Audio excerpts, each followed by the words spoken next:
এক মাসে আমার 1000 টাকা খরচ হলো না, আমার 500 টাকা খরচ হলো, 400 টাকা খরচ হলো, কিন্তু 1 মাস পর সেটা অটোমেটিক্যালি মেয়াদ উত্তীর্ণ হয়ে যায়, টাকাটা ওদের ঘরে চলে যায়। মাননীয় সদস্য কি পয়েন্টটা করতে চাচ্ছেন, মেক আউট করেন, point to the point. Make out এইটাই, আমি সংক্ষেপে, আমি আপনার 1 মিনিট জনস্বার্থে, এটা আমার ব্যক্তিগত স্বার্থ।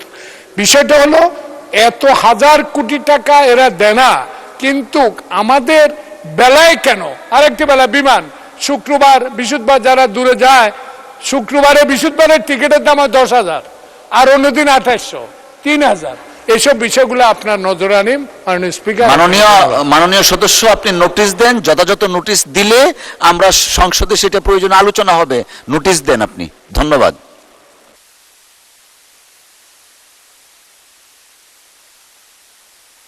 মাননীয় সদস্য, আমি তো একটা সেকেন্ড একটু সময় নেই, আমি তো সুপ্রিম কোর্টে প্র্যাকটিস করতাম, ব্রেকের পরে আমরা মেনশনের জন্য দাঁড়াতাম আর কি, 1, 2, 3 সিরিয়ালে। আজকেও কাইন্ড অফ মেনশনের মতো হয়ে যাচ্ছে।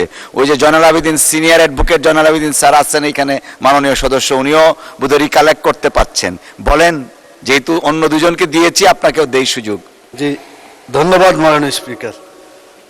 দুইটা বিষয়ে আমাদের জয়নাল আবেদিন মাননীয় সংসদ সদস্য তুলে ধরছেন, তো আমি দুটা বিষয় বলি। একটু আগে উনি বললেন, আপনিও বললেন যে আপনারা এটা নোটিশ দেন, বিমানের টিকিট এইভাবে বৃহস্পতি শুক্রবারে ডবল, তার চাইতে বেশি হয়ে যায়।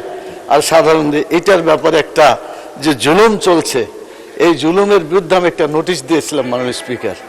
আপনি ছিলেন না, আমাদের স্পিকার সাহেব ছিলেন, তো তিনি এটা দেওয়ার পরে বললেন বিষয়টা উনি পড়েছেন, কিন্তু এটার ব্যাপারে কোনো রায় দেন নাই। তা আমি মনে করি এটা আলোচনার যোগ্য একটা বিষয়। আমি ওনাকে ধন্যবাদ জানাই মাননীয় সংসদ সদস্য ওঠার জন্য। এটা একটা ফয়সালা হওয়া উচিত মাননীয় স্পিকার।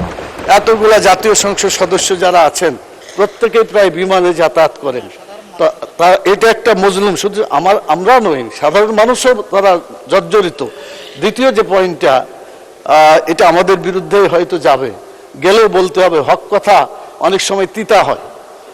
আল্লাহ রাসূল সাল্লাল্লাহু আলাইহি ওয়াসাল্লামের একটা হাদিস আছে, আল হাক্কু মুররুন, মানে সত্য কথাটা একটু তিতা। মাননীয় সদস্য, টু দা পয়েন্টে যাই আমরা প্লিজ। এটাই 1 মিনিটে, আমরা 30 সেকেন্ডে হয়ে যাবে।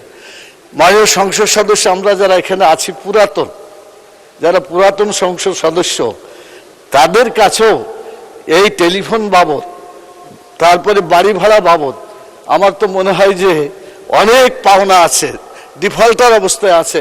আমাদের নিজেকেও সংশোধন হওয়া উচিত, কারণ ঋণ রেখে যদি মারা যায়, এই লোকের ভালো আমল কবুল হয় না মাননীয় স্পিকার। এজন্য জাতীয়ভাবে যে সম্পদগুলা আমাদের মাননীয় সংসদ সদস্য। ধন্যবাদ মাননীয় সদস্য, you made your point, thank you, please take your seat. আর না, প্লিজ।